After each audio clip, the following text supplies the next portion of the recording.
Luis Majul con Cristina Pérez hablando sobre la posible cese al alto fuego en Medio Oriente entre Israel e Irán. Mensajes en redes sociales, Estados Unidos advirtiendo a Israel, advirtiendo a Irán. Así que estar muy atentos a lo que puede estar pasando en las próximas horas en Medio Oriente. Ahora mismo, Trump felicita a Irán e Israel por el alto el fuego. ¿Hay un alto el fuego, sí o no? Bueno, según lo que dice Donald Trump, hay un alto el fuego, va a comenzar en 6 horas, pero como te digo, esto es minuto a minuto, algunos reportes que estamos viendo en los medios de Estados Unidos citan a fuentes iraníes, a gente del régimen, y están diciendo que no aceptan, no que no aceptan, sino que ni siquiera están informados del alto el fuego, entonces hay una controversia. Y en este momento, ahora mismo, Israel está atacando algunos distritos del norte de Teherán y del norte del país. Entonces, donde la guerra... se supone que está el líder religioso de Irán. El ayatolá o la residencia de los máximos mandos. ¿Dónde se supone? Ahora, Cristina, ¿qué lectura haces vos de esto que acabamos de informar? ¿Qué significaría esto para vos? En 46 horas, contando desde el momento en que se supo del bombardeo de los B-2 Spirit con la bomba MOP, que es el penetrador masivo, ¿no? La tremenda bomba, la bomba más poderosa no nuclear, que esto ocurrió el sábado a las 9 de la noche, a hoy a las 7 de la tarde se había dejado totalmente aislado a Irán. Esto no ocurrió nunca. Sería un tiempo récord para un conflicto abierto que podía derivar en una tercera guerra mundial, pero que dejó en evidencia que Irán está en el momento de mayor debilidad de su historia. Estamos hablando de 6 horas de cese de fuego, Débora. ¿Esto qué significa? Que ahora los ataques van a recrudecer hasta dentro de 6 horas, ¿entiendo? Sí, a mí, mira, me gustaría retomar lo que estaban diciendo recién Cristina y Agustín respecto de la batalla o la guerra informativa, que me parece que es clave para comprender el conflicto en el Medio Oriente y sobre todo para entender lo que pasa con Israel desde su creación. Lamentablemente, y me toca decirlo con profundo pesar, la batalla informativa para los que defendemos el derecho a la existencia del Estado de Israel está perdida. ¿Por qué, Débora? Porque a esta hora la controversia que marca Agustín respecto, por ejemplo, del cese del fuego, la podemos replicar en cientos de miles de notas. No hablo de las redes sociales, hablo de notas de medios de información reconocidos, calificados, prestigiosos y con historia, que están poniendo en duda los informes de la OIEA respecto del plan nuclear iraní. Recordémosle a nuestra audiencia que es la OIEA y el papel que tiene Rafael Grossi allí, ¿no? Bueno, relevante, súper relevante. Y otros medios, por ejemplo, que comparan las mentiras de el ataque respecto de la proliferación de armas químicas antes de la caída de Saddam Hussein sobre las armas químicas en Irak. Entonces, esa batalla, por eso es muy importante lo que nosotros estamos haciendo acá, tratando de dar información, de explicar lo existencial que es, no solamente para Israel, sino para todo el mundo occidental, la democracia y la libertad, lo que pase con Irán en el futuro. Acá hay una cuestión clave y tiene que ver con dónde está el material enriquecido, el uranio enriquecido, más de 400 toneladas que, según la información que nos dio en exclusiva hoy el embajador de Israel en Argentina, Eyal Sela, estaba a 1 o 2 semanas Irán de tener la bomba nuclear. Impresionante la entrevista con el embajador. Porque terminó confirmándolo. Bueno, la precisión del embajador para decir qué era lo que estaba pasando antes. Yo no la vi en la mayoría de los diarios, pero por favor, escuchemos a Rafael Grossi hablando del contexto y de las inspecciones que se hacen para saber si Irán está acumulando uranio enriquecido para fabricar varias bombas atómicas. Mirá. In my response that same day, I indicated that any transfer of nuclear material from a safeguarded facility to another location in Iran must be declared to the agency as required under Iran's Safeguards Agreement and expressed my readiness to work with Iran on this matter. Establishing the facts on the ground is a prerequisite for any agreement, and this can only be done through IAEA inspections. Alrededor de Grossi, corríjanme, hay también una campaña de desinformación. Pero Irán espera, dice, Luis, Irán dice, lo vamos a ir a buscar. Es clave lo que dijo. ¿Por qué? Porque dice, lo único que puede llevar a un acuerdo es una inspección. ¿Qué está pasando ahora? Es cierto lo que vos decís, a Rafael Grossi lo amenazaron con que cuando termine la guerra él pagará. Pero ¿qué es lo que está pasando ahora? Los esfuerzos diplomáticos tienden, según mis fuentes, a lograr una mediación para que Irán acepte la inspección. No hay acuerdo sin inspección. Al mismo tiempo, Israel no cesa en su ofensiva. Ya sabemos que el Mossad mandó mensajes a 20 jerarcas contra Agustín, lo que les dijo a los 20 jerarcas. ¿Qué les dijo Agustín? Fue simple. Tienen 12 horas para irse de acá porque vamos a ir por ustedes, como pasó con los altos mandos del régimen de Irán. Váyanse porque seguimos bombardeando. Tienen 12 horas o vamos por ustedes. Claro, la pregunta claro. a lo que dice Agustín, Cristina, Luis, es si esto deriva o no en un cambio de régimen. Y no lo sabemos. Durante muchísimos años desde el mundo occidental se miró, no sé, durante, no sé, las protestas de la Plaza Tahrir o lo que podía pasar con muchas de las teocracias en aquellas regiones y muchas veces fracasaron esos intentos. Nadie puede aventurar qué puede pasar en Irán, pero hoy es la primera vez que podemos estar cerca de un cambio de régimen. ¿Puedo hacer una pregunta para entender más aún con la profunda ignorancia que muchos tenemos sobre algunos aspectos? Cuando Estados Unidos agradece que Irán le haya avisado un par de horas antes que iban a atacar una base militar en Qatar, ¿qué significa eso en términos bélicos y en términos diplomáticos? Bueno, es una ironía de Trump, pero la realidad es que ese ataque fue un ataque para salvar la ropa. Es decir, un ataque... de Irán para salvar su ropa. Claro, a ver, el orgullo, Qatar es un aliado de Irán, ha sido financista de la masacre que hizo Hamas contra Israel y de alguna manera no solamente supo la hora de los ataques, sino que desde ayer instó a muchas personas a irse de Doha porque iban a ocurrir los ataques. Con lo cual no solo sabían, sino que no quedó nadie para que los ataques no afectaran absolutamente a nadie.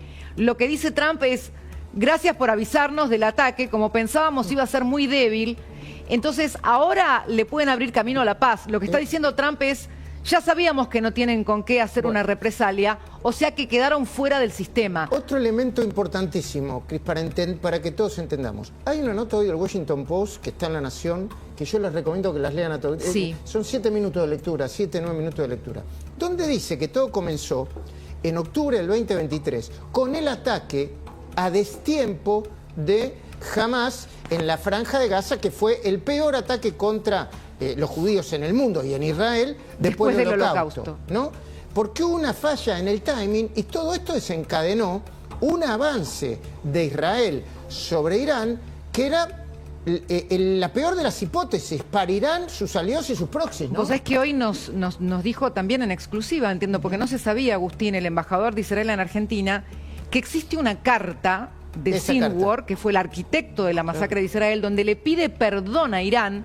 ¿Vos sabías esto, Agus? Bueno, no. pero fíjate, le pide perdón a Irán por anticiparse. Es como dice Luis, porque es tal cual. Desde el 7 de octubre hasta acá, Irán se ha quedado prácticamente sin ninguno de sus proxies, que son los grupos terroristas. Jamás prácticamente aniquilado.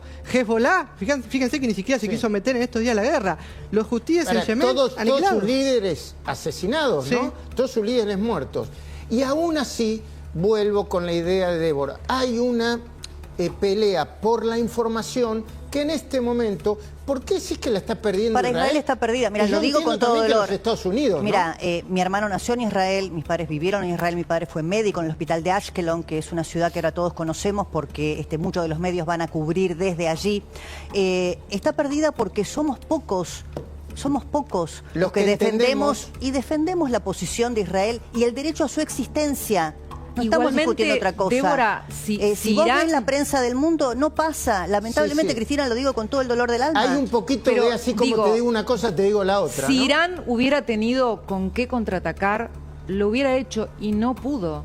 Claro. No pudo. Eso es un hecho. Independientemente de las informaciones, de las opiniones, de los puntos de vista, de las ideologías, Irán no tuvo manera de hacer una represalia importante. Tiraron 14 misiles que fueron fuegos artificiales al lado de las bombas MOP, con lo cual es claro que el régimen está en su momento más débil.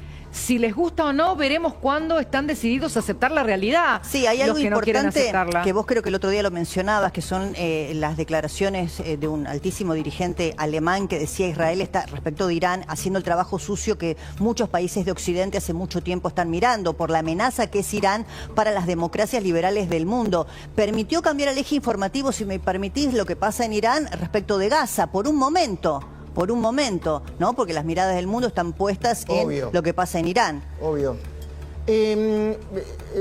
Ahora, por favor, producción, necesito el último discurso público de Donald Trump, lo que suena en las redes sociales, los ejes de la campaña de información que está viviendo el mundo y el minuto a minuto. Cristina, te agradezco. Le voy a pedir a Agustín, mientras que te despido y te agradezco, que nos dé la última información que está chequeando minuto a minuto en Israel, en Irán, en toda la zona, y los datos que hay y la confusión informativa que hay para que podamos aclararla y compartirla acá. Contanos, Agustín.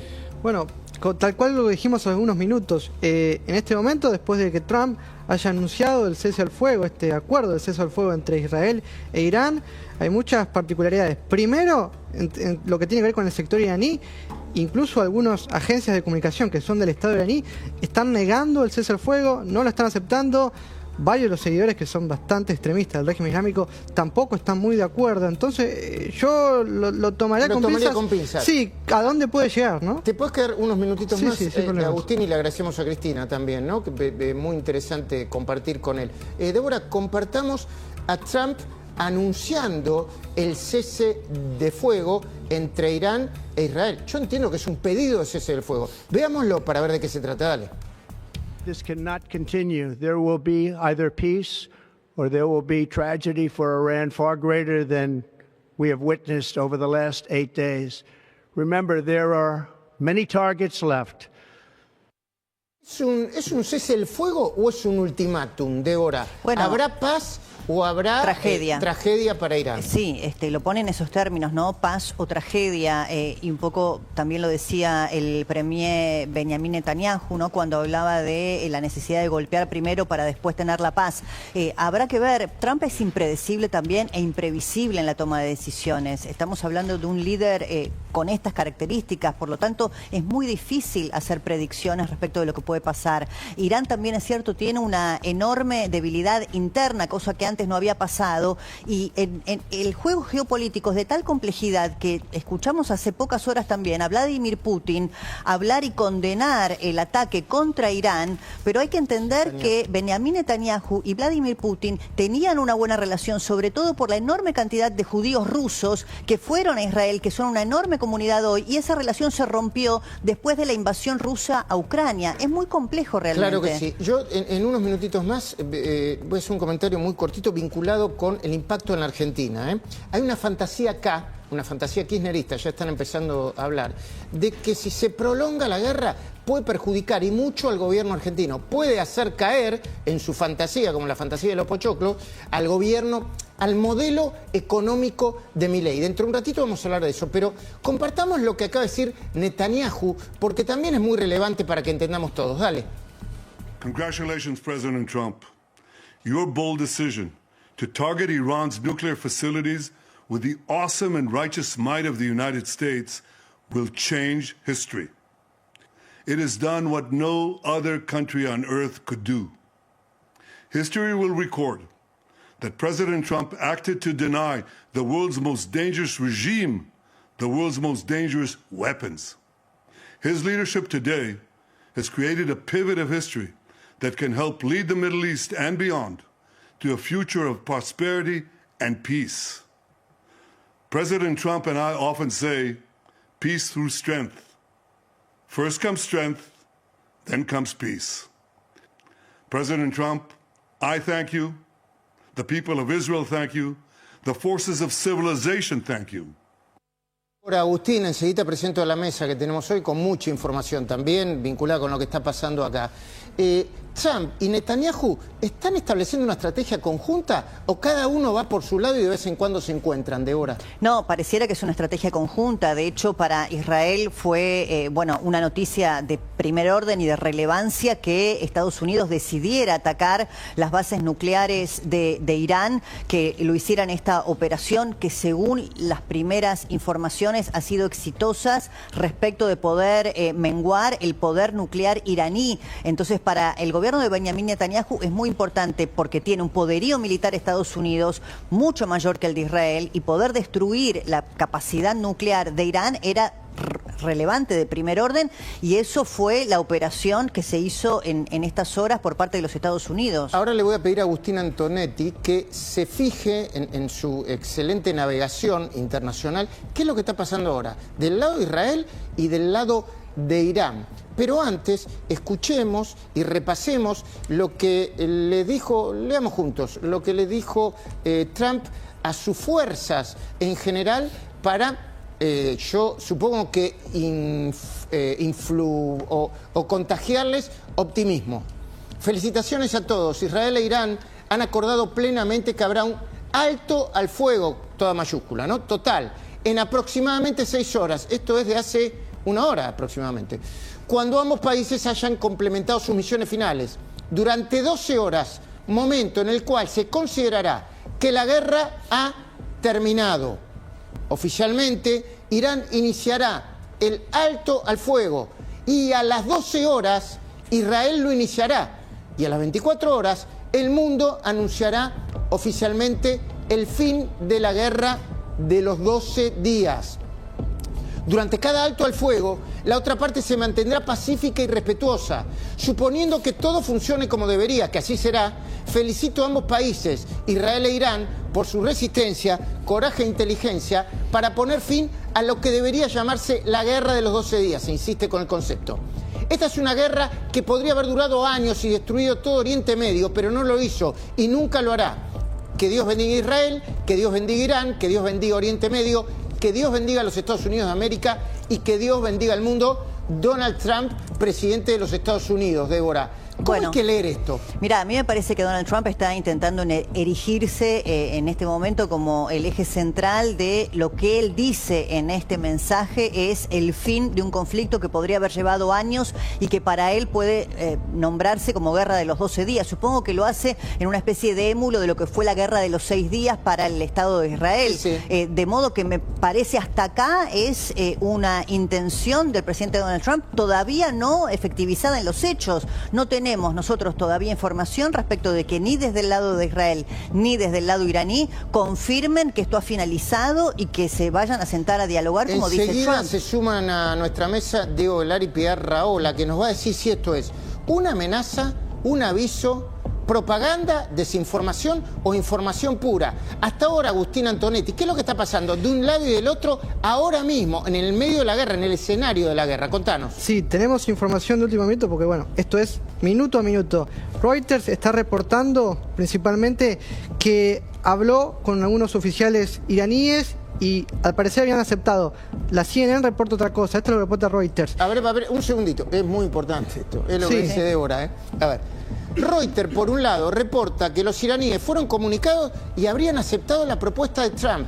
Y CNN todavía no... Bueno, CNN siempre se demora un poco más en confirmar, ¿no? Los hechos, a veces, a mi entender, a veces se demora con responsabilidad y otras veces tarda 2 semanas, pero es una opinión personal, ¿eh? Adelante, dale. Sí, y la otra, acaba de terminar recién la reunión de Gabinete de Seguridad de Israel, de Benjamín Netanyahu, y acaba de ordenar a los ministros por lo menos abstenerse de hacer declaraciones públicas. Y esto que es muy, muy importante, que lo explica todo muy bien, que es Barak David, que para mí es uno de los que más sabe y está en contacto con Trump. Dice, tras bastidores, el alto el fuego fue acordado a través de mediación catarí y estadounidense después de lo que ocurrió esta tarde con los bombardeos militar de Irán. Así que Qatar y el primer ministro catarí están detrás de los altos fuegos. A ver, quiero ir con un breve comentario sobre el impacto en Argentina, pero ¿qué lees sobre lo que acaba de decir Agustín, Débora?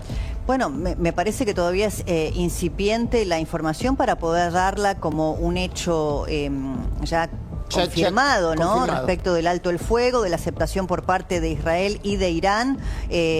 Me parece sugestivo lo que marca de la información que se conoce a esta hora, que Netanyahu le ha dado la orden, la instrucción a los ministros de no hacer declaraciones públicas. Quizá hay una conversación en curso o y quizá probablemente, todavía... a ver, no se reportan nuevos ataques, ni con misiles ni con bombas en este momento, ¿no? No, en este momento sí, en este momento ahora en el distrito 6 y 7, que es el noroeste de Teherán, hay ataques en este momento, ahora mismo. Israel está atacando el distrito 7 de Teherán. Recordá de nuevo qué significa el distrito 7, qué representa el distrito 7. El distrito 7 y el distrito 6 son dos lugares muy importantes de Teherán, porque ahí viven muchos de los altos jerarcas del régimen, incluso se sospecha que en el Distrito 7 estaría el búnker de la Ayatollah Khamenei, que dudo yo mucho que se lo vaya a atacar, pero son señales de que estamos atacando muy cerca de donde están ustedes. Yo pensaba, ¿no?, mientras que hablamos de esto, mirá si estuviese gobernando Cristina, qué sé yo, Máximo Kirchner, Alberto. Estarían condenando el ataque estadounidense y el ataque israelí respecto de la defensa de su territorio. Mundo, ¿no? Te quepa duda. Bueno, Fantasía K, por eso yo te hablaba de la Fantasía K, y está conectado con esto. Ahora lo vamos a hablar también con Lilia Lemoyne, que está acá. Así como en el verano de 2024, yo me acuerdo, el peronismo aconsejaba comprar pochoclo para ver la película de la caída de Milei en Semana Santa ese mismo año. ¿Te acordás? Te lo recuerdo rápidamente. ¿Te acordás? Dale. Le dije, compañero, es tiempo de calma, de reflexión, sobre todo pochoclo. No nos quedemos sin pochoclo. Esto es Semana Santa. No sabemos si cae en marzo o en abril. Apostaban, ¿no? Profecías que no se cumplieron. Ahora los soldados de Cristina, algunos de ellos, ya aparecieron algunos, de a poquito están apareciendo. Presa y condenada, Cristina, te recuerdo rápidamente, vamos a tener información sobre eso. Alucinan que la eventual escalada de la guerra en Medio Oriente, ya está llegando el AR, vamos a ver si es una escalada o no en este momento, puede perjudicar mucho a la Argentina. Tanto que según ellos podría terminar provocando la caída del modelo de Milei más temprano que tarde. En realidad es un deseo, Cristina. Este modelo que ahora encarna Milei, que no es diferente a los de otrora, se cae. Y se cae no solo porque es injusto e inequitativo, no solamente por eso, sino fundamentalmente porque es insostenible en términos económicos. Tiene vencimiento como el yogur y no es nuevo. Y si escala la guerra, el impacto en la economía argentina puede ser peor. Esta mañana Carlos Rucauf, uno de los analistas internacionales que mejor comprende lo que está pasando, a mi entender, nos dijo en nuestra radio, el Observador 107.9, palabra más, palabra menos, que a la Argentina no le conviene una guerra prolongada, sino una paz inmediata. Hay que mirar en las próximas 72 horas es qué pasa con las bases norteamericanas. Si esas bases son atacadas, Estados Unidos va a volver a atacar a Irán. Impacto en la Argentina, impacto inmediato. Bueno, el impacto va a ser económico, claramente, depende hasta dónde llegue tanto el tema del estrecho de Hormuz como las diversas retaliaciones. A Argentina lo que le conviene es la paz más rápida posible. No, supongo, lo saludo a hablar rápidamente, empiezo a pelotear con él y después hablaremos más largo. Diego, buenas noches. A la Argentina, al mundo, ¿no? Pero a la Argentina, desde el punto de vista económico, le conviene que se haga la paz rápidamente, ¿no? Que esta guerra termine cuanto antes, ¿no? A todo el mundo, sin lugar a dudas, la guerra es malo para todos, cualquiera. Siempre hay especuladores que ganan con las guerras, pero la mayoría de la gente la sufre. Y sobre todo por el impacto económico que dicen que puede tener en muchas partes del mundo y en Argentina también, ¿no, Diego? Bueno, todo indicaría, si es cierto el comunicado de Trump, si se confirma, que se ha acordado un cese el fuego entre Israel y Estados Unidos e Irán. Eso sería muy buena noticia. Claro, nosotros ¿por qué lo tomamos con pinzas? Porque hay que ver qué es lo que pasa y porque hay mucha ruido, información y desinformación. Obviamente, los primeros datos de la guerra, si escala, ojalá que no escala, sobre el conflicto, para el mundo, tiene razón Guelar, y la Argentina no son alentadores. A ver, veamos rápidamente, ¿no? Más allá del último aumento de las naftas en Argentina, alrededor del 5%, ¿no? Luis Gasulla, Nico Pizzi, Débora, 5%, ya está. Bueno, se esperan nuevos incrementos como producto de la amenaza de cierre en el estrecho de Hormuz, que todavía no sucedió. Ya llega también Damián Dipache y nos va a confirmar estos datos. Por donde pasa entre el 20 y el 28% del petróleo y el gas del mundo, ¿no? Por otra parte, cada vez que aparece un problema mundial, ya llegó Pilar Rahola también, le agradecemos su presencia, los inversores globales se ponen más conservadores y rechazan la opción de invertir en países, yo quiero ser cuidadoso con lo que, donde el riesgo es mayor, como la Argentina. ¿Estamos de acuerdo, Diego?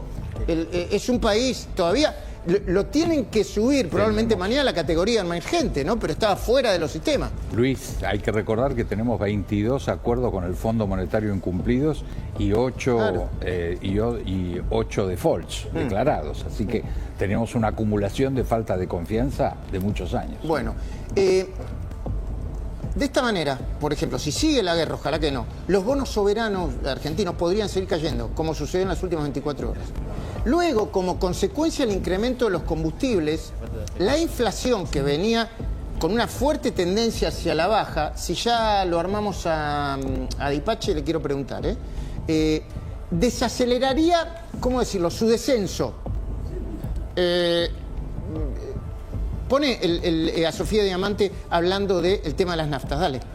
¿Qué es lo que está pasando? La guerra en Medio Oriente, el conflicto en Medio Oriente, hizo que se disparara el precio del barril de petróleo un 18%. Ese es el principal costo de los precios de la nafta y del gasoil. Así que se empieza a ver ya un mercado que está cada vez más alineado a lo que pasa a nivel internacional. Algo que tal vez nos desacostumbramos en los últimos años, de un mercado regulado, el barril criollo, ¿te acordás? Bueno, ahí está. Ahora lo vamos a hablar con ¿perdón? ¿Quién dijo algo? ¿Habló alguien? Perdón o lo interrumpí. Damián, buenas noches. ¿Lo tenés ya, Damián? Sí. Buenas noches, Luis. ¿Cómo va? Mirada, suponte que la foto de la guerra, la foto del conflicto de Medio Oriente es la de ahora. Estamos a la espera del cese del fuego que se puede producir dentro de unas horas, pero suponte que todavía no se produjo. Es un mal dato para la Argentina. Era un mal dato para Argentina. Yo creo que ahí donde los misiles cruzan la frontera, el miedo cruza los mercados. Ahora estamos en un momento donde efectivamente parecería ser que hay un acuerdo de paz. Bienvenido sea para el mundo, para Argentina, para lo que estás contando de la nafta, para lo que estás contando de la inflación, todo. Bienvenido sea. Bueno, el presidente Javier Milei es mucho más optimista sobre lo que puede pasar con Argentina. Por lo pronto, hay que decirlo, apoyó al primer ministro de Israel, Benjamín Netanyahu, antes que nadie, y con la idea de que Israel tenía que hacer lo que hizo para que luego hubiera paz. Lo explicó de manera sencilla la semana pasada, se lo explicó Esteban Trebú. Aliado de Israel. A Israel en el fondo lo atacan por dos cuestiones. Lo atacan los teocráticos porque lo quieren hacer desaparecer. Y lo ataca a la izquierda básicamente porque Israel, en el fondo, son las bases del sistema capitalista. Bueno, Milei no solamente apoya a Israel, sino que también es optimista porque hoy no se privó de festejar el último dato de incremento del casi el 6%, 5,8% del Producto Bruto Interno, que incluyó un aumento del consumo del 11,6%. Pone el tuit de Milei, que por supuesto arranca, ya nos tiene acostumbrados, periodistas basuras y ensobrados, y sigue, ¿no? Parece que un incremento del 11,6% del consumo privado con un Producto Bruto Interno que lo hizo al 58% es un tremendo dato, pero el consumo se cae, le dice a los ñoños republicanos. ¿Es un tremendo dato, Damián? Consumo privado está compuesto por dos elementos, consumo empresas y consumo hogares. Lo que está creciendo fuertemente es consumo empresa, básicamente porque efectivamente crece, sobre todo lo ligado a los exportadores, sector externo, crece. Pero es un buen dato. Sí, obviamente. Que el consumo privado crezca, y ahí lo tenés que dividir dos, pues crece mucho más consumo empresa que consumo hogares. Ok. Hay en el gobierno dos miradas, y está vinculado con lo que puede pasar en el mundo, porque son miradas profundamente locales, pero que pueden afectar. Una es de preocupación. ¿Por qué? Por la avanzada del kirchnerismo y sus aliados en el Congreso para imponer un aumento a los jubilados y en el área de discapacidad, que a su vez ponga en riesgo el equilibrio fiscal. De eso vamos a hablar dentro de un ratito con Lilia Lemoyne. Esa preocupación existe, ella es diputada nacional. Hasta el día de hoy, el presidente de la Cámara de Diputados, entiendo yo, Martín Menem, duda en lograr los votos para sostener el veto del presidente de esas dos propuestas, en el caso de que se logren aprobar las leyes. Hoy esos números no los tiene el gobierno. Por eso los kirchneristas se frotan las manos. La otra mirada del gobierno es de alta confianza, por las últimas encuestas que le llevaron al presidente este fin de semana, después de la detención de Cristina. En todas las encuestas aparece ganando la Libertad Avanza por sobre el peronismo. Y no solamente en la provincia de Buenos Aires, en todo el país. Obviamente incluso en la provincia de Buenos Aires. y también en la tercera sección electoral, donde se iba a presentar Cristina Kirchner, y ahora están pensando y amenazan